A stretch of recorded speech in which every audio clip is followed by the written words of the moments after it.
In today's transfer plans video, we're going to evaluate some of the issues in my FPL team, as well as look forward to some of the players that I might bring in the next few weeks of FPL. So let's waste no time and jump into another Fantasy Premier League video.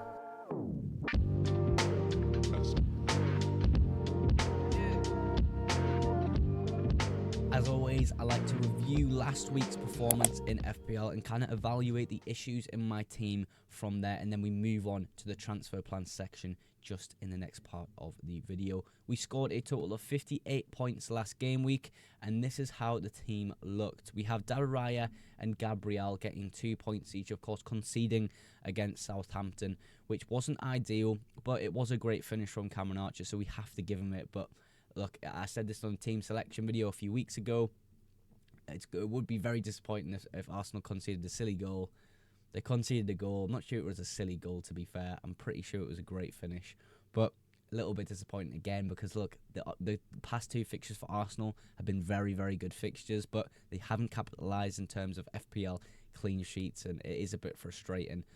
Similar frustration with Manchester City conceding yet again. I'm not sure if City are going to have too many clean sheets coming up, even with their fixtures. It just seems that they have moments where they just switch off, and it is really worrying, not only for probably City fans, but for FPL owners of Rico Lewis, Guardiola, some people even owning Edison, because look, these goals are just keep on coming in, the odd one or two that City are conceding. On the other hand, though, Liverpool, absolutely fantastic defensively yet again. For me, though, the fixtures are going to turn bad for Liverpool. I might give Trent one more week just to see if you can produce something yet again, but the fixtures are turning. Maybe it's time to get rid of Trent. Maybe I can just hold on. We'll take a look at that in the next section of the video. Saka, the man I should have captained. Everyone on the deadline stream was egging me on to captain Bukayo Saka. I sadly did not go with it. I went with Erling Haaland, who you can see did blank there. So anyone on the deadline stream who encouraged me to go Saka, I should have listened to you. Mbeumo just next to him. Look, Mbeumo in the last three has been absolutely insane. 8 points, 9 points, and then 8 points yet again in his last fixture. Good fixtures coming up for me, and Mbeumo is just a great option in FPL right now, especially if he just continues on this path of destruction he's on. Absolutely incredible. And again, another early goal for Brentford, which was absolutely insane. Semenyo, sadly, his good fixtures have come to an end, and he only got 2 points last week. I suppose you can't ask too much of Semenyo, but look, I think it's his last week in my squad, to be honest with you guys. Johnson right next to him. My transfer last week was Eze out, Brennan Johnson in. That transfer worked perfectly. Eze blanked, Johnson goes and gets 7 points with that goal scored. Unbelievable player. Sort of decent-ish fixtures coming up for Brennan Johnson. As you can see here, he's on great form. Spurs look good attacking. Do they look good defensively? Absolutely not. So I won't be touching a Spurs defender anytime soon, even though that was kind of the plan a while back. But yeah, Brennan Johnson, really happy to have him in the squad. Morgan Rogers, really boring 0-0 game against United. Of course, Watkins, I'll pair up with him just here as well. Not really much going in that game. There was maybe one or two chances that looked great for Aston Villa, but nothing came of them. So yeah, a bit of a boring game, but what can we do? Haaland, I did mention, obviously did blank. We take a look at his future fixtures. He's not on my plans to sell whatsoever, even though he is very, very, very expensive. We just have to hold the faith in Haaland and see how he gets on for the future weeks. And of course, as you can see in the bottom right, I'm around 250k in the world. Green arrow last week, even though I didn't captain the correct player in Bukayo Saka. But in this next section of the video, I'm going to take a look at my transfer plans going forward into future weeks and plan my team ahead. In this section of the video, we're going to take a look at my team for the next few weeks in FPL and sort of work through transfers that I possibly could make in the coming game weeks, and especially for this game week coming up now. Like I said in the last bit of the video, kind of the issues in my squad, I would say personally, are Trent and Semenyo. I do like everyone else in my team. I think they're pretty good options right now. Of course, Saka there is flagged. I believe he will play, so I'm not going to spend too much attention on that. But if things change, Saka could be the one that leaves my squad. For me, Semenyo, of course, the fixtures aren't there for him at all. Arsenal, Villa, City. Then he moves into some better fixtures around game week 11.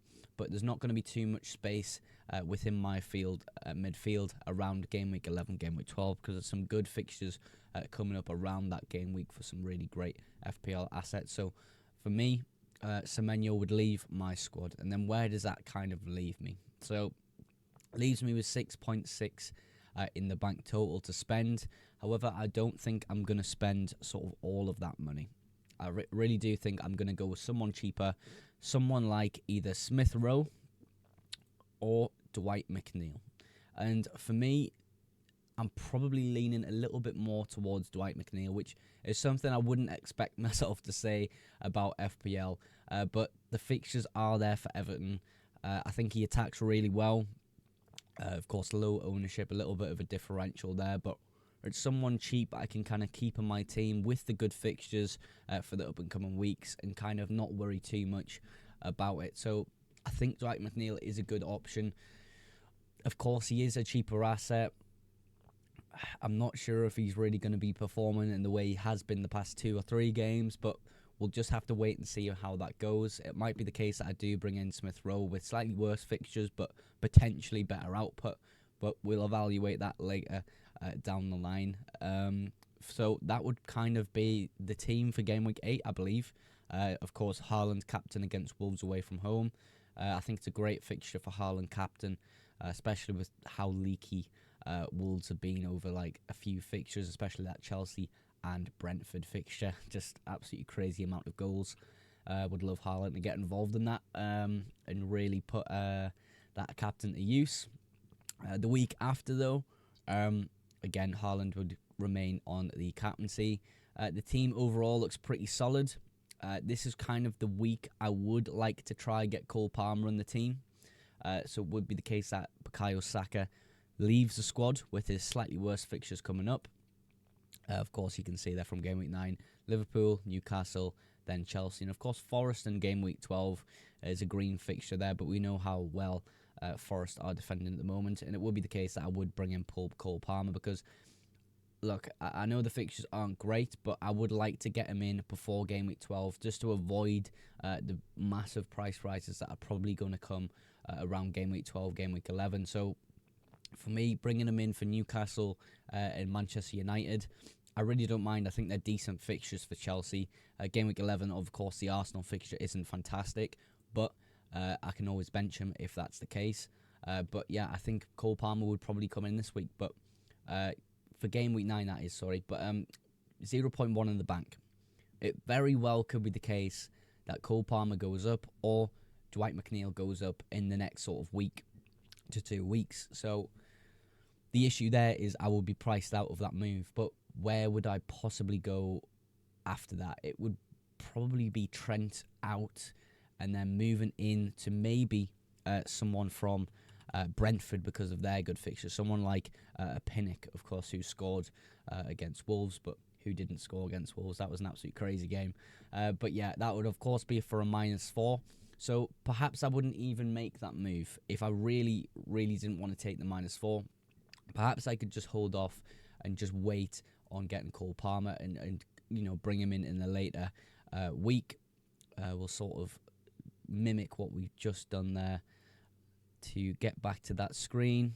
Make the transfer of McNeil, which is the more likely transfer I'm going to make this game week. And then Game Week 9, how would I address the situation of Cole Palmer coming in? I probably just wouldn't move it. I would probably just play this, maybe bench Trent.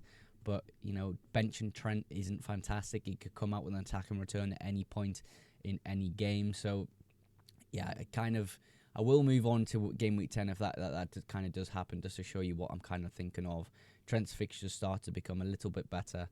Gabriel, obviously, having Newcastle and Chelsea away. So, yeah, I could tinker with this team all day for the video, but the gist of it is that Dwight McNeil is probably my likely transfer this game week, or ESR, Emil Smith Rowe, coming in as well for Fulham, because their fixtures do look okay. sort of going forward. You've got Villa, Everton, Brentford, Palace, Wolves, Spurs, then Brighton. So really not too bad for Fulham, and of course did play quite well against City in their last fixture. So yeah, that's kind of how the transfer plans are looking for this game week and future game weeks going forward. Just to outro the video, I always like to say a big thank you to you guys at home for supporting the channel. Of course, if you enjoyed today's video, please consider hitting that subscribe button. Of course, as a small channel, it does really support me. But that is absolutely everything for today's video. Thank you again so much for watching, and I will catch you in the next one. Bye for now.